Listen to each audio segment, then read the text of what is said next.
1 year పాలన గురించి అందరూ మాట్లాడారు తప్ప మీరు ఎందుకు మాట్లాడలేదు ఇంతకాలం? 1 ఇయర్ సెలబ్రేషన్లో సంబరాలు చేసుకోవాల్సినంత ఘనకార్యాలు ఏం చేసిందండి వాళ్ళు? ప్రతిపక్షాలను కూడా కలిసి రమ్మన్నారు. ఎవరైతే స్వచ్ఛంద సంస్థలు దానికోసం మూసీ కోసం పోరాడిన వాళ్ళు వచ్చి ఇప్పటి వరకు ఒక సమావేశం మూసీ మీద అఖిల పక్షాన్ని పిలిచి పెట్టిన సందర్భం లేదండి. మొన్నటిదాకా పోరాటం చేసినటువంటి కేటీఆర్ సడన్ గా ఎక్కడికి వెళ్ళిపోయారు అనేటువంటి ఒక ప్రశ్న.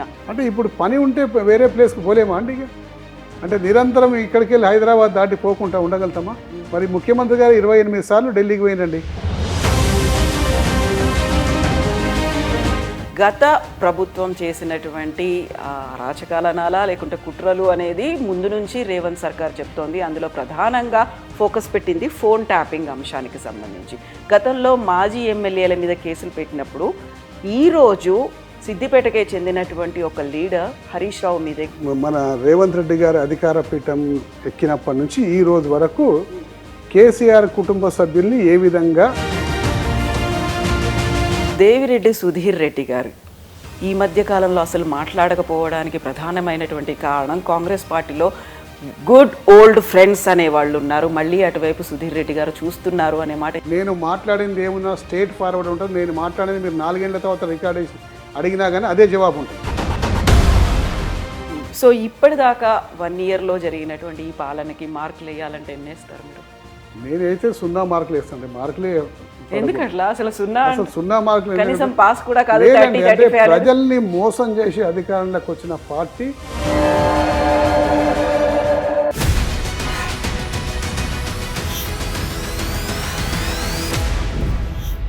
నమస్తే, welcome to iDream inside politics with Kavitha. Revanth సర్కార్ తెలంగాణలో ఏర్పడి 1 ఇయర్ పూర్తయిన సందర్భంగా సెలబ్రేషన్స్ జరుపుకుంటున్నారు. అయితే ఈ సెలబ్రేషన్స్ గురించి, కాంగ్రెస్ పాలన గురించి, రేవంత్ గురించి ఇప్పటిదాకా మాట్లాడని ఒక ఎమ్మెల్యేతో ప్రస్తుతం మనం ఉన్నాము. మనతో పాటుగా ఉన్నారు ఎల్బీ నగర్ ఎమ్మెల్యే దేవిరెడ్డి సుధీర్ రెడ్డి గారు. సో 1 ఇయర్ సెలబ్రేషన్స్ గురించి, 1 ఇయర్ పాలన గురించి అందరూ మాట్లాడారు తప్ప మీరు ఎందుకు మాట్లాడలేదు ఇంతకాలం? 30th మొన్ననే కదండి ఎలక్షన్స్ అయిపోయి 1 ఇయర్ అయిపోయింది. ఏడాదికి 3వ రోజు. 1 ఇయర్ సెలబ్రేషన్లో సంబరాలు చేసుకోవాల్సినంత ఘనకార్యాలు ఏం చేసిందండి వాళ్ళు? అన్ని ప్రజలను మోసం చేసిందే తప్ప సంబరాలు చేసుకుంటాం, మేము ప్రజలకు ఇచ్చిన వాగ్దానాలు ఫుల్ఫిల్ చేసినాం, ఎక్స్ట్రా ఇది చేసినామని చెప్పుకోవడానికి ఒక్కటనే ఉందా అండి? ఎక్కడ కూడా లేదు. కేవలం మోసపూరిత ప్రభుత్వం, మోసపూరిత వాగ్దానాలు చేసింది. అదేవిధంగా ప్రభుత్వాన్ని నడిపిస్తున్నారు తప్ప ప్రజలకు చేసింది ఏమీ లేదు, శూన్యం. సో 1 ఇయర్ సెలబ్రేషన్స్ అనేవి 1st నుంచి 9th వరకు 9 రోజుల పాటు జరగబోతున్నాయి. ఈరోజు హైదరాబాద్లో కూడా డిఫరెంట్ కార్యక్రమాలు నగర అభివృద్ధి కోసం చేపడుతున్నారు. ఏం చేశారంటే హైదరాబాద్లో ఇలా చేపట్టిన కార్యక్రమాలన్నీ కూడా బీఆర్ఎస్ పార్టీ స్టార్ట్ చేసి దాదాపు బీఆర్ఎస్ పార్టీ ఎన్నికలప్పుడు పూర్తి అయ్యే స్టేజ్లో ఇప్పుడు పూర్తి అయినాయి. వాళ్ళు ఇనాగ్రేషన్ చేసుకుంటారు. ఈ ఎస్టీపీలన్నీ వాళ్ళు ఇనాగ్రేషన్ చేస్తుంటారు. ఏ ఒక్క కార్యక్రమం కాంగ్రెస్ పార్టీ స్టార్ట్ చేసింది కాదు, కాంగ్రెస్ పార్టీ పూర్తి చేసింది కాదు. అన్ని బీఆర్ఎస్ పార్టీ స్టార్ట్ చేసి బీఆర్ఎస్ పార్టీ హయాంలోనే దాదాపు 75% 80% పూర్తి అయిపోయినాయి. ఒక 20% ఈ ప్రభుత్వం హయాంలో పూర్తయినాయి. అవి మాత్రం ఇనాగ్రేషన్ చేసి అది మేం చేసినట్టు వాళ్ళ ఖాతాలో కలుపుకొని సంబరాలు చేసుకుంటున్నారు. సో పనులు మాయి, సంబరాలు వాళ్ళవి. ఓకే. సో 1 ఇయర్ పాలన అనేది ఎట్లుంది అనుకుంటున్నారు మీరు? ఎట్లుందండి? ఇప్పుడు 1 ఇయర్లో వాళ్ళు అనేక కార్యక్రమాలు ప్రజలకు ఎన్నికల్లో వాగ్దానం చేసిండ్రు. రైతు బంధు పథకానికి ఇంకా పైసలు 5,000 రూపాయలు ఎక్కువ ఇస్తున్నారు. దాదాపు మన రుణమాఫీ ఎప్పుడో చేస్తున్నారు. దాని తర్వాత మహిళలకు 2,500 పెన్షన్ ఇస్తున్నారు. దాని తర్వాత పెన్షన్ 4,000 రూపాయలు చేస్తున్నారు. ఇందులో ఏదైనా ఒకటి మన కళ్యాణ లక్ష్మికి తులం బంగారం ఇస్తున్నారు. ఏదైనా ఒకటి చేసిందండి? ఈవెన్ రుణమాఫీ కార్యక్రమం కూడా ఇంకా 27,000 కోట్ల రూపాయలు ఇంకా చేస్తేనే సంపూర్ణ రుణమాఫీ అవుతుంది. అది ఇంకా చేయలేదు. సంక్రాంతి వరకు చేస్తాం అంటున్నారు కదా. అంటే అదే అండి, సంక్రాంతి వరకు చేస్తానొచ్చు, లేకపోతే ఇంకా 4 ఏళ్ళు ఉందిగా 4 ఏళ్ళ నాడు చేస్తాను కూడా అనొచ్చు. సో అదే విధంగా ప్రజలు ఎన్నికల్లో మేము ఎన్నికల్లోకి వస్తే 4 సంవత్సరాల తర్వాత ఇది చేస్తామని చెప్తే బాగుంటుండే. అది ఏదో రేపే చేస్తాం, 100 రోజుల్లో పూర్తి చేస్తామని చెప్పేసి ఆ రోజు ప్రగల్భాలు అబద్ధాలు మాట్లాడేసి ఇలా సంక్రాంతి లోపల చేస్తాను, లేకపోతే ఇంకా 4 ఏళ్ళకు టైం ఉందిగా చేస్తామని చెప్పారనడం అంటే ప్రజల్ని మోసం చేసినట్టే, ఒక రకంగా పచ్చి మోసం చేసినట్టు. సో పనులు మావి, సంబరాలు వాళ్ళవి అనుకుంటున్నప్పుడు సరికొత్తగా తీసుకొస్తున్నటువంటి ఒక పథకం మూసీకి సంబంధించి మూసీ సుందరీకరణ అనేది చేయబోతున్నారు. గతంలో మీరు Musi river front development corporation కూడా చైర్మన్గా వ్యవహరించారు. సో అప్పుడు మీరు అబ్జర్వ్ చేసింది ఏంటి? ఇప్పుడు వీళ్ళు చేస్తామంటుంది ఏంటి? అంటే ఇప్పుడు మూసీ విషయానికి వస్తే స్పష్టంగా చెప్తానండి మీకు. మూసీ స్టార్ట్ చేసింది మా నాయకుడు కేసీఆర్ గారు మొదలుపెట్టింది మూసీ సుందరీకరణ పనులు. కేసీఆర్ గారు శ్రద్ధతోటి మూసీ సుందరీకరణ చేయాలని చెప్పేసి కేటీఆర్ గారిని నన్ను పిలిచి అసలు మూసీ సుందరీకరణ చేద్దాం, ఎక్కడి నుంచి మొదలు పెడదాం, ఎట్లా చేద్దామని చెప్పేసి డిస్కషన్ చేసినప్పుడు మా నాయకుడు ఒక దిశానిర్దేశం మాకు ఇచ్చిండు. మూసీని 4 భాగాలుగా విభజించండి. మొదటి భాగం మూసీలోకి వచ్చే మురుగునీరు డ్రైనేజ్ వాటర్ని అంతా శుద్ధి చేయండి. ఎప్పుడైతే మూసీ నీరు డ్రైనేజ్ వాటర్ని శుద్ధి చేస్తారో అప్పుడే కొంచెం వాతావరణం మెరుగవుతుంది, మంచి వాతావరణం వస్తుంది. రెండవ స్టేజ్లో మూసీకి ఇరువైపులా బ్రిడ్జెస్ కట్టి ట్రాఫిక్ని ఈజీ చేయండి, అక్కడ ఇక్కడ బ్రిడ్జెస్ కట్టి ఈజీ చేయండి. మూడో స్టేజ్లో మూసీలో ఉన్న స్లెడ్జ్ అంతా కూడా అంటే 50-60 సంవత్సరాల నుంచి పేరుకపోయిన ఈ డ్రైనేజ్ వాటర్ వచ్చి పేరుకపోయిన సన్నటి ఒండ్రు మట్టి స్లెడ్జ్ని అంతా కూడా దాన్ని ఒక వైపుకి వేసి క్యాపింగ్ చేయండి. క్యాపింగ్ చేస్తే పొల్యూషన్ కాదు. అది చేయాలంటే చాలా కష్టమైన పని, ఎందుకంటే అది ఎక్కడి నుంచి ఒక దగ్గర ట్రాన్స్పోర్ట్ చేసి ఇంకో దగ్గర వేయలేము. కాబట్టి అక్కడనే తీసి ఒక సైడ్కి వేసి దాన్ని క్యాపింగ్ చేయాలి. దానివల్ల మళ్ళీ కాలుష్యం బయట వెదజల్లకుండా చూసుకోవాలి. ఈ 3 స్థాయిలు చేసినాక అప్పుడు ప్రజల నిర్వాసితుల సంగతి మనం ఆలోచన చేద్దాం. వాళ్ళకు కూడా సంతోషకరంగా వాళ్ళు వెళ్ళిపోయేటాడు, వాళ్ళకు మంచి ప్యాకేజ్ ఇద్దాం అని చెప్పేసి మాకు గైడెన్స్ ఇచ్చిండు మా నాయకుడు. గైడెన్స్ ఇస్తే మొదటి విడతగా మేము 4,000 కోట్ల రూపాయలతో వెచ్చించి ఇప్పుడు ముఖ్యమంత్రి గారు అయితే ఇనాగ్రేషన్ చేస్తున్న ఎస్టీపీలు అన్నీ కూడా ఆ రోజుల్లో మాజీ ముఖ్యమంత్రి గారు కేసీఆర్ గారు మొదలుపెట్టి వాటికి డబ్బిచ్చి దాదాపు 70% పూర్తి చేసినవన్నీ కూడా ఇప్పుడు ముఖ్యమంత్రి గారు ఇనాగ్రేషన్ చేస్తున్నారు. అంటే మొదటి పార్ట్ దాదాపు పూర్తయినట్టే. రెండవ పార్ట్లో 15 బ్రిడ్జిలు అక్రాస్ ద మూసి 15 బ్రిడ్జిలు కడుతున్నాం. ఈ 15 బ్రిడ్జిలలో ముసరాంబాగ్ బ్రిడ్జ్ స్టార్ట్ అయిపోయింది, ముసరాంబాగ్ బ్రిడ్జ్ మొదలైపోయింది. రెండవది మన ఫత్తుల్లాగూడ దగ్గర ఒకటి బ్రిడ్జు, అది కూడా మొదలుపెట్టినాం ఎలక్షన్ల కన్నా ముందల్ని. సో రెండవ స్టేజ్లో 15 బ్రిడ్జిలు కట్టి అటువైపు నుంచి ఇటువైపు వచ్చే ట్రాఫిక్ని ఈజీ చేసుకునే ప్రక్రియలో 15 బ్రిడ్జిలు స్టార్ట్ చేశాం. ఆ 15 బ్రిడ్జ్లో ముసరాంబాగ్ బ్రిడ్జ్ ఒకటి, ఫతుల్లాగూడలో ఒక బ్రిడ్జు, ఫతుల్లాగూడ నుంచి పీర్జాద కూడా కలుపుతున్నాము. సో ఈ 2 బ్రిడ్జిలు ఎన్నికల ముందే శంకుస్థాపన చేశాము. దాదాపు ఒక బ్రిడ్జ్ ముసరాంబాగ్ పూర్తయ్యే స్టేజ్లో ఉంది. అక్కడ పీర్జాద కూడా బ్రిడ్జ్ దాదాపు సగం పూర్తి అయిపోయింది. సో ఈ 2 పూర్తి అయిపోయాక లోపల ఉన్న స్లెడ్జు అంటే ఒండ్రు మట్టి అంతా కూడా తీసి ఇరువైపులకు వేసి దాన్ని సీల్ చేసి ప్యాకింగ్ చేసి క్యాపింగ్ చేయాలి. అంటే మళ్ళీ కాలుష్య క్యాపింగ్ చేస్తే 3 స్థాయిలు పూర్తయిపోతాయి. ఈ 3 స్థాయిలు పూర్తయితే ఖచ్చితంగా ప్రజలంతా గమనిస్తూనే ఉంటారు మూసీలో ఏం జరుగుతుంది, ఖచ్చితంగా అభివృద్ధి జరుగుతుంది, రాబోయే రోజుల్లో మూసీ చాలా సుందరంగా తయారవుతుంది అన్న ఒక నమ్మకం ప్రజలకు క్రియేట్ చేసిన వాళ్ళం అవుతాము. దాని తర్వాత నిర్వాసితులు ఎవరైతే నిర్వాసితులు బఫర్ జోన్లో రివర్ బెడ్లో ఉన్న వాళ్ళు అంటున్నారుగా, వాళ్ళు ఎవరు కబ్జాదారులు కాదండి. మూసీలో ఉన్న భూమి అంతా కూడా పట్టా ల్యాండ్స్, అనాదిగా వస్తున్న వెనకటి నుంచి 90-100 సంవత్సరాల నుంచి రెవెన్యూ రికార్డ్స్లో పేరున్న అంతా పట్టాదారులు, పట్టా ల్యాండ్స్. కాలానుగుణంగా వాళ్ళ అవసరాల దృష్ట్యా వాళ్ళు ఒక 2,000 గజాలు ఒక 10 మందికి అమ్ముకుని 200 గజాలు ఇట్లా 5 మందికి ఇట్లా అమ్ముకోవడం జరిగింది. కొనుక్కున్న వాళ్ళందరూ కూడా కొనుక్కొని కొంతమంది పర్మిషన్లు తీసుకొని చట్టబద్ధంగా కట్టిన, కొంతమంది పర్మిషన్లు తీసుకోకుండా కట్టిరు. కానీ చాలామంది పర్మిషన్లు తీసుకొని కట్టిరు. కాబట్టి వాళ్ళు ఎవరు కబ్జాదారులు కాదండి. కష్టపడి పైసా కూడబెట్టుకొని నగరం మధ్యలో ఎక్కడ కూడా కాస్ట్లీ ఉంటుంది, మూసీ నదికి ఒడ్డుకైతే కొంచెం చీప్ వస్తుందన్న ఉద్దేశంతో పాపం నగా నట్రా అమ్మి ఊరికెళ్ళి ఊర్లలో పొలం ఉంటే అన్నీ అమ్ముకొని తీసుకొచ్చి కట్టుకొని స్థిర నివాసం ఉంటుంది. ఈరోజు అకస్మాత్తుగా వాళ్ళని కబ్జాదారులని మీరు వెళ్ళిపోండి అని చెప్పేసి ఆర్బిఎక్స్ అని కొట్టేసి వాళ్ళ గోడల మీద ఆర్బిఎక్స్ అని రాసి మొదటి 3 స్టేజ్లు కథం కాకుండా 4వ స్టేజ్కి రావాల్సిన ఈ అంశాన్ని 4వ స్టేజ్ నుంచి ఈ ముఖ్యమంత్రి ప్రారంభించాడు. అది చాలా పొరపాటు, చాలా తీవ్రంగా దాన్ని ఖండిస్తున్నాం. నెంబర్ 1, మూసీ నదికి అభివృద్ధికి మేము అడ్డం కాదండి. మొదలుపెట్టిందే బీఆర్ఎస్ పార్టీ, మా అధినేత కేసీఆర్ గారు. కానీ మూసీ నదిలో మేము వాళ్ళు చేస్తున్న ఏదైతే మొదటి 3 అంశాలను వదిలిపెట్టి 4వ స్థాయి నుంచి మొదలు పెడుతుందిగా దాన్ని వ్యతిరేకిస్తున్నాము. రెండవది, నిర్వాసితులకు మెరుగైన ప్యాకేజీ, మెరుగైన నష్టపరిహారం ఇవ్వము అని చెప్పి మేము పోరాడుతూ ఉన్నాం. మంచి మెరుగైన ప్యాకేజీ ఇవ్వండి, వాళ్ళని సంతోషంగా పంపండి, వాళ్ళ కడుపు రగిలిపోయేటట్టు వాళ్ళు కష్టపడి కట్టుకున్న ఇల్లు కూల్చకండి, వాళ్ళని ఒప్పించి వాళ్ళని షిఫ్ట్ చేయమని మేము అడుగుతున్నాము. ఇంకో విషయం, మూసీ నదిలో అప్పుడు మేము అంతా ఎస్టిమేట్ చేస్తే మాకు 20,000 కోట్ల రూపాయల్లో మూసీ అయిపోతుందండి. 20,000 కోట్ల రూపాయలు. ఈ 20,000 కోట్ల రూపాయలు ఏమేం చేస్తామండి? ఫస్ట్ థింగ్ మొత్తం సివేజ్ వాటర్ని ట్రీట్మెంట్ చేస్తాం. 2,000 MLD 2,000 MLD per day Musi నదిలోకి ప్రవహిస్తుంది. MLD అంటే million litre per day, 2,000 million litres per day. So ప్రవహిస్తుంది, దాన్ని శుద్ధి చేయాలి. రెండవది అక్రాస్ ద మూసి 15 బ్రిడ్జ్లు కట్టాలి. మూడవది ఉన్న స్లెడ్జ్ అంతా తీసి క్యాపింగ్ చేయాలి. నాలుగవది ఇరువైపులా 2 సైడ్లు రోడ్ వేయాలి.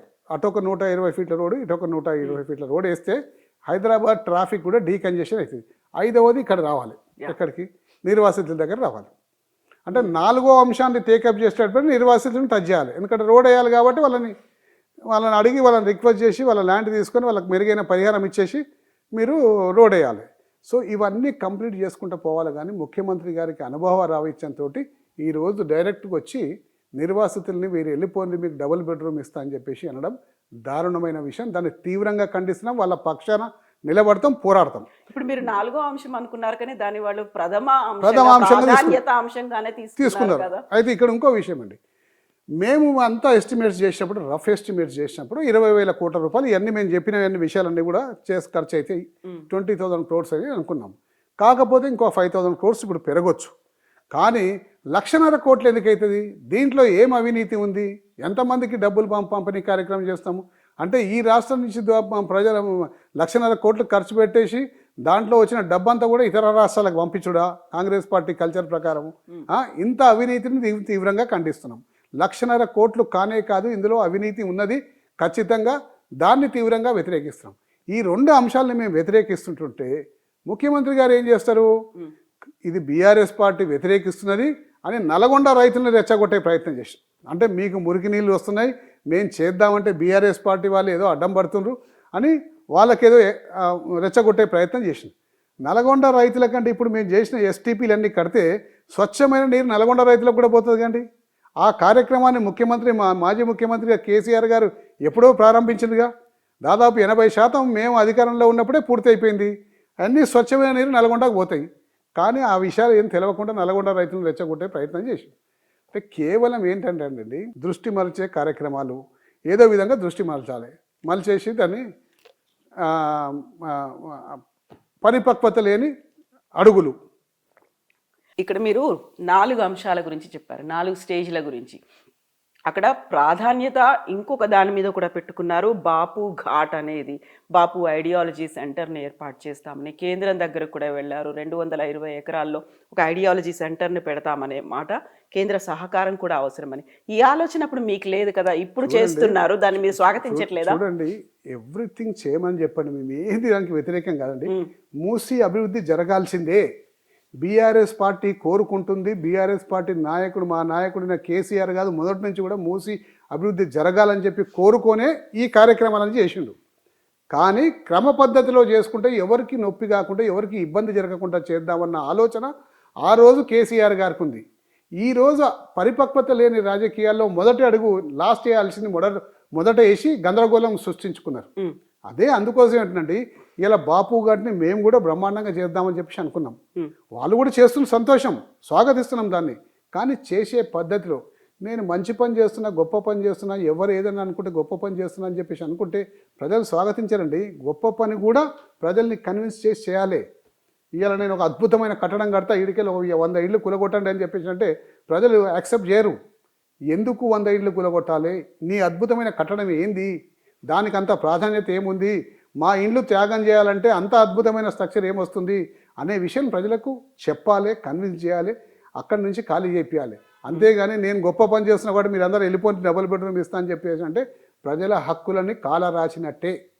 ఇప్పుడు మూసీ డెవలప్మెంట్ కోసం, దాని సుందరీకరణ కోసం, పునరుజ్జీవం కోసం చేస్తున్నటువంటి పెద్ద ప్రాజెక్టులో ప్రతిపక్షాలను కూడా కలిసి రమ్మన్నారు. ఎవరైతే స్వచ్ఛంద సంస్థలు దానికోసం, మూసీ కోసం పోరాడిన వాళ్ళు వచ్చి వాళ్ళ దగ్గర ఉన్నటువంటి సలహాలు సూచనలు ఇవ్వమంటే మీరెందుకని వెళ్ళలేకపోతున్నారు? దానికోసం ప్రత్యేకంగా సమావేశాలు కూడా పెడతామని అన్నారు. పెట్టమని చెప్పండి. పెట్టినప్పుడు మేము ఈ సలహాలు ఇస్తామండి ఖచ్చితంగా. మేమేం మూసీకి వ్యతిరేకం కాదు అంటున్నారు, కానీ పెడతలేరు కదా. మేము ప్రతిపక్షాలను కూడా పిలుస్తామంటున్నాం. పిలవమని చెప్పండి, పెట్టమని చెప్పండి, మాట్లాడతాం, అక్కడే చెప్తాము. ఇప్పటి వరకు ఒక సమావేశం మూసీ మీద అఖిల పక్షాన్ని పిలిచి పెట్టిన సందర్భం లేదండి. మా నాయకులు అందరిని పిలిచి లేకపోతే మిగతా ప్రతిపక్ష పార్టీలను పిలిచి ఈ మూసీ గురించి సమావేశాన్ని పెడుతున్నాం, మీ సలహాలు ఇవ్వమని చెప్పేసి అడిగిన సందర్భం ఇప్పటివరకు లేదు. ఎస్. సో ఇప్పుడు 1 ఇయర్ సెలబ్రేషన్స్ అనేవి ఇంత పెద్ద ఎత్తున జరుపుతున్నప్పుడు మొన్నటిదాకా పోరాటం చేసినటువంటి కేటీఆర్ సడన్గా ఎక్కడికి వెళ్ళిపోయారు అనేటువంటి ఒక ప్రశ్న. ఇంతమంది ఇన్ని రకాలుగా పోరాటాలు చేస్తున్నారు, ప్రశ్నిస్తున్నారు. ఎక్కడికి వెళ్ళిపోతారండి నాకు అర్థం కాదు. ఎక్కడంటే పారిపోతారా, లేకపోతే ఈ భారతదేశంలో తిరిగే హక్కు మాకు ఉందిగా అండి? తిరిగే హక్కు మాకు ఉందిగా. భారతదేశంలో ఏ ప్రాంతానికైనా పోవచ్చుగా, ప్రపంచంలో కూడా ఏ ప్రాంతానికైనా పోవచ్చు. మరి ఈ భారతదేశంలో ఏదో ఒక ప్లేస్కి పోతే ఎక్కడికి వెళ్ళిపోయారని చెప్పేసి ప్రశ్న ఎందుకు వస్తుందండి? ఎన్నో పనులు ఉంటాయి.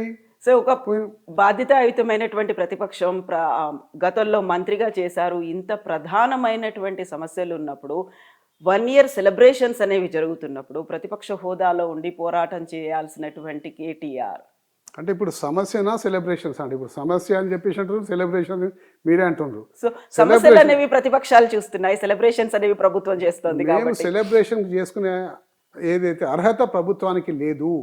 ఎందుకు లేదంటే ప్రభుత్వం ఈ ప్రజల్ని మోసపుచ్చింది. హైదరాబాద్లో ఇలా ఒక్క రూపాయి ఇస్తలేరండి. డెవలప్మెంట్ హైదరాబాద్లో ఆగిపోయింది. హైదరాబాద్ని పట్టించుకునే నాదుడు లేదు.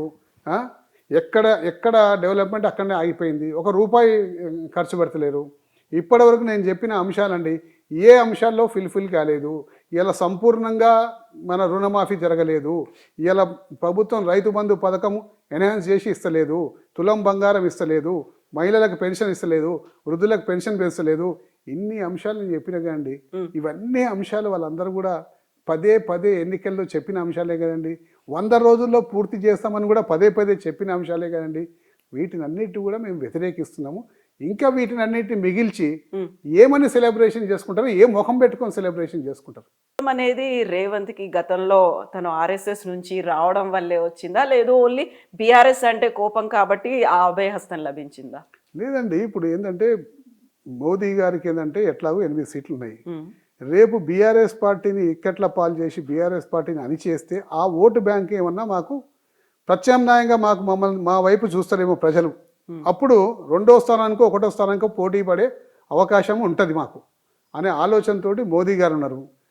వీరేమున్నారు, మన బీఆర్ఎస్ మొత్తం అణిచేస్తే నాకే వస్తుంది ఆ ఓటు బ్యాంక్ కాబట్టి నేను మళ్ళీ ముఖ్యమంత్రి కావచ్చు అని రేవంత్ రెడ్డి గారు. సో ఈ ఆలోచనతో ఇద్దరు ఒక అండర్స్టాండింగ్లో నడుస్తున్నారు. మొన్న పొంగులేటి శ్రీనివాసరెడ్డి ఇంట్లో ఈడీ రేడ్ అయిందండి. భారతదేశంలో ఎంతమంది ఇళ్లలో ఈడీ రేడ్ అయినా కానీ ఈడీకి ఒక సాంప్రదాయం ఏంటంటే ప్రెస్ కాన్ఫరెన్స్ పెట్టి ఏం సీజ్ చేసినాం ఏం చేసినాం ఇవన్నీ చెప్తారండి. ఇప్పటివరకు ఏమైనా జరిగిందండి? అసలు ప్రెస్ కాన్ఫరెన్స్ లేదు, ఏమైందో కూడా ఎవరికి తెలియదు. సో ఇప్పుడు పొంగులేటి పేరు అన్నారు కాబట్టి బాంబులు ఏమయ్యాయి, ఆటం బాంబులు ఇవన్నీ కూడా వీఆర్ వెయిటింగ్. అవి వర్షానికి తడిచిపోయి పేలుతలేవండి. అవి వర్షానికి తడిచిపోయి మీరు ఎదురు చూడట్లేదా? అసలు ఇంక ఉండవు, అవి పేలుతలేవు. అవి వాళ్ళు పాపం బాంబులు అనుకొని ఏదో మా మీద వేసే ప్రయత్నం చేస్తున్నారు. అవి పేలుతలేవు. అవి పేలినా కానీ వాళ్ళ మీకే పేలి ఉల్టా వాళ్ళకే నష్టమవుతుంది. కాబట్టి ఎప్పుడైనా రాజకీయాల్లో ప్రతీకార రాజకీయాలు పడయి. అభివృద్ధిని, డెవలప్మెంట్, నీ యొక్క స్టాండ్ నువ్వు ఏ విధంగా పోతుందో ప్రజలు గమనిస్తుంటారు. ఎంతసేపు కేసీఆర్ కుటుంబం మీద దృష్టి పెట్టి కేసీఆర్ కుటుంబాన్నే ఇక్కట్ల పాలు చేయని ఆలోచనని కూడా నీకు ప్రజలు వ్యతిరేకిస్తారు. ఇప్పటి వరకు ఈ సంవత్సర కాలంలో ముఖ్యమంత్రి గారు చేసిన ఆలోచనలో 70% కేసీఆర్ కుటుంబాన్ని ఏ విధంగా అప్రతిష్ట పాలు చేయాలి, ఏ విధంగా ఇరికించాలనే ఆలోచనే తప్ప వేరే అభివృద్ధి కార్యక్రమాల మీద ఎటువంటి ఆలోచన లేదు. సో ఆ 30% దేని మీద ఫోకస్ పెట్టారంటారు? మిగిలిన 30% ఏంటంటే హైకమాండ్కి ఏ విధంగా నిధులు పంపాలి. ఈ ఒక్క రాష్ట్రం ఉంది, కర్ణాటక రాష్ట్రం ఉంది సౌత్లో. ఈ 2 రాష్ట్రాలకే మిగతా రాష్ట్రాల మీద భారం. మొన్న హర్యానా ఎలక్షన్ అయింది, మొన్న మహారాష్ట్ర ఎలక్షన్ అయింది, ఛత్తీస్గఢ్, జార్ఖండ్ ఎలక్షన్ అయింది. ఈ విధంగా ఇక్కడ నుంచి అన్ని నిధులు పోతాయి. అదే కదండి, వేరే ఇంకేముంటుంది. సో ఇప్పుడు సోనియా గాంధీ జన్మదినం ఆ సందర్భంగా తెలంగాణ తల్లి విగ్రహాన్ని మార్చే ప్రయత్నాలు ఉన్నాయి. ఆ తర్వాత తను కూడా వస్తారు అనేటువంటి ఎక్స్పెక్టేషన్స్ ఉన్నాయి. సోనియా ఇచ్చినటువంటి తెలంగాణ రుణం తీర్చుకోవాలి అనేటువంటి మాట పదే చెప్తూ వస్తున్నారు. సోనియా ఎందుకు ఇచ్చిందండి అంటే ఒట్టిగా అడగంగానే ఇచ్చిందండి. కొన్ని వేల మంది రోడ్ల మీదకి వచ్చి కొన్ని వేల మంది ప్రాణత్యాగం చేసిండ్రు, కొన్ని వేల మంది ఎంతో మంది గాయపడ్డరు, ఎంతోమంది ప్రజలందరూ కూడా మొత్తం తండోపతండాలుగా రోడ్ల మీదకి వచ్చిండ్రు. రేపు కాంగ్రెస్ పార్టీకి పుట్టగతులు ఉన్నాయి, కాంగ్రెస్ పార్టీ నామరూపాలు లేకుండా అయిపోతుంది అని ఇవ్వాల్సిన పరిస్థితి ఏర్పడ్డది కాబట్టి ఇచ్చిండ్రు. అడగగానే ఇస్తే బాగుంటుండండి. నిజంగా సోనియా గాంధీ అడగగానే ఇచ్చింది కాబట్టి నేను కూడా కీర్తించి అదే పార్టీలోకి పోతాం. మళ్ళీ ఇప్పుడు అడగగానే ఏమి ఇవ్వలేదు. అప్పుడు నేను ఆ పార్టీలోనే ఉంటే ఎన్నో పోరాటాలు, ఎంతోమంది ప్రాణాలు పోయినాక అదే అకుంఠిత దీక్షతోటి కేసీఆర్ గారు ఉద్యమాన్ని నడిపినారు కాబట్టి ఇవాళ ఇవ్వాల్సిన పరిస్థితి ఏర్పడ్డది కాబట్టి ఇచ్చిందండి. ఇప్పుడు ఆ కాళ్ళు కడిగి నెత్తి మీద నీళ్లు చల్లుకోవాలి ఇవన్నీ అన్నారు కదా, కాదంటారా? ఎవరన్నారండి? రేవంత్ రెడ్డి అన్నారు, ఊరికే సోనియా అని. మరి ఇదే రేవంత్ రెడ్డి గారు బలిదేవత, ఆమె బలిపీఠం ఎక్కియాలి అని చెప్పేసి అది కూడా అన్నారు కదండి రేవంత్ రెడ్డి గారు. మరి అప్పుడు ఆ మాట ఎందుకన్నా ఇప్పుడు ఈ మాట, అప్పుడు ఏమో ఎందుకు వ్యతిరేకత చెప్పిండ్రు, ఇప్పుడు ప్రేమ ఎందుకు వచ్చింది సోనియా గాంధీ మీద? ఆయన చెప్పుకోవాలి అది. ఆయన 2 వర్షన్స్ మాట్లాడిండు. సోనియా గాంధీ వల్ల ఎంతోమంది తెలంగాణ నాయకులు, తెలంగాణ ప్రజలు చనిపోయినరు, విద్యార్థులు చనిపోయినరు, బలిదేవత అది అని చెప్పేసి సోనియా గాంధీని విపరీతంగా విమర్శించిండు. మరి ఇప్పుడు ఈ పార్టీలకు వచ్చినప్పుడు సోనియా గాంధీ పవిత్రమైపోయింది. మరి ఈ వర్షన్కి ఆయన జవాబు చెప్పుకోవాలి. సో అప్పుడున్నటువంటి పరిస్థితులు అలా ఉండొచ్చు కదా. అప్పుడు ఉన్నటువంటి పరిస్థితులకు అనుగుణంగా నేను మాట మారొద్దండి. ఒక స్టాండ్ రాజకీయాలు తీసుకుంటే ఆ స్టాండ్ ఖచ్చితంగా ఉండాలి. ఒకవేళ ప్రజల నుంచి వ్యతిరేకత అయితే నేను పొరపాటు చేసినా ఈ స్టాండ్ అనుకున్నా కానీ నష్టమవుతుంది కాబట్టి విడ్రా చేసుకుంటానని ధైర్యంగా చెప్పే నాయకుడు ఉండాలి. అంతేగాని ఏ మాటకు ఆ మాట మార్చేసి నేనే నాయకునిగా ఉంటానని ప్రజలు అంగీకరించరు. సో ఇప్పుడు తెలంగాణ తల్లి విగ్రహ మార్పుకు సంబంధించి మీరు ఎట్లా చూస్తున్నారు దాన్ని? పెట్టమని చెప్పండి, మాకేం అభ్యంతరం లేదండి. విగ్రహం పెడితే మనకేం విగ్రహం పెట్టమండి, మాకేముంది. తెలంగాణ తల్లి విగ్రహం పెట్టమని చెప్పండి, మేము దాన్ని వ్యతిరేకిస్తలేం కదా. సో ఉన్నటువంటి కిరీటాలు వీటన్నిటిని తీసేస్తున్నారు, రాచరిక పోకళ్ళు ఉన్నాయి అనేది ఒక సామాన్య తెలంగాణ మహిళని ప్రతిబింబించట్లేదు అనేటువంటి మాట. అంటే దాన్ని ఏ విధంగానే రాజకీయంగా అన్వయించవచ్చు. తెలంగాణ తల్లి అంటే ఒక రూపం, ఆ తెలంగాణ తల్లి విగ్రహం ఎట్లుండాలో అట్లనే ఉందండి ఆ విగ్రహం. దానికి కిరీటం ఉంది, లేకపోతే ఇంకేదో ఉందని చెప్పి రాజరికం పోకడని చెప్పేసి అంటే దానికి వాళ్ళ మూర్ఖత్వం అది, అంతే. సో ఇప్పటిదాకా 1 ఇయర్లో జరిగినటువంటి ఈ పాలనకి మార్కులు వేయాలంటే ఎన్ని వేస్తారు మీరు? నేనైతే 0 మార్కులు వేస్తాను. మార్కులే ఎందుకట్లా? అసలు 0 మార్కులు కనీసం పాస్ కూడా కాదు. అంటే ప్రజల్ని మోసం చేసి అధికారంలోకి వచ్చిన పార్టీ ప్రజల ఆకాంక్ష మేరకు పనిచేయకుండా ఏ అయితే వాగ్దానాలు చేసిండో వాగ్దానాలను అన్ని కూడా ఫుల్ఫిల్ చేయకుండా వాగ్దానం చేయని పనిని సీరియస్గా ఎత్తుకొని నేను ఇలా చేస్తా, బుల్డోజర్లు ఎక్కిస్తా, తొక్కిస్తా, మూసీని చేస్తా అని చెప్తున్నాడు. మూసీ ఎప్పుడు కూడా వాగ్దానం చేయలేదండి. ఎన్నికల్లో మూసీ చేస్తాను ఎప్పుడు కూడా చెప్పలేదనా. వాగ్దానాలు చేసిన ఏదైతే 100 రోజుల్లో పూర్తి చేస్తాను, టైం బాండ్ పెట్టిండ్రు, అన్నీ కూడా చెప్పిండ్రు. అవి చేయకుండా ఇది మాత్రం చేస్తా, దీనికి అడ్డొస్తే బుల్డోజర్ ఎక్కిస్తా, తొక్కిస్తా, చంపేస్తా అనే పదాలు వాడుకుంటున్న ముఖ్యమంత్రి, అలాగే వంగబెట్టి తొక్కుతా, వంగబెట్టి గుద్దుతా, పేగులు మెడలేసుకుంటా, లాగులల్లో తొండలు వదిలిపెడతా అంటే ఇటువంటి పదజాలాన్ని వాడుతున్న ముఖ్యమంత్రికి నిజంగా 0 మార్కులు వేయాలండి. నువ్వు హుందా అయిన స్థానంలో ఉన్నవి. అలా రాష్ట్రం మొత్తం నీ గుప్పిట్లో ఉంది. నువ్వు రాష్ట్ర అధినేతవు కాబట్టి నువ్వు రాష్ట్ర అధినేతకు ఏ విధంగా అయితే హుందా అయితే భాష వాడాలనో అదే హుందా భాష వాడితేనే బాగుంటుంది. ప్రతిపక్ష నేతగా నేను తిట్లు తిడితే సక్సెస్ అయినా అని చెప్పేసి అనుకుంటే ఇలా ముఖ్యమంత్రిగా అదే తిట్లు తిడితే ప్రజలు అసహించుకుంటారు. సో ఇప్పుడు 0 మార్కులు కేవలం ముఖ్యమంత్రికి మాత్రమేనా, మిగతా మంత్రివర్గ సభ్యులకు? పార్టీకి అండి. ఇప్పుడు ప్రభుత్వంలో ఉన్న పార్టీకి మొత్తం అన్ని శాఖలు విఫలమైపోయినారు. ఏ శాఖ కూడా ఒక కొత్త రకమైన ప్రయోజనతుడు ప్రజలకు మేలు చేసే ఇలా మంత్రి లేకుండా అయిపోయినారు. అన్ని శాఖలు విఫలమైపోయి. సో అందరూ ఫెయిల్ అయ్యారు. అందరూ ఫెయిల్ అయిపోయినారు. ఒక దాంట్లో మాత్రం సక్సెస్ అయిపోయినారు. రాబోయే 5 సంవత్సరాలే టైం ఉంది కాబట్టి ఏ విధంగా డబ్బు సంపాదించుకునే దాంట్లో మాత్రం సక్సెస్ అయ్యారు.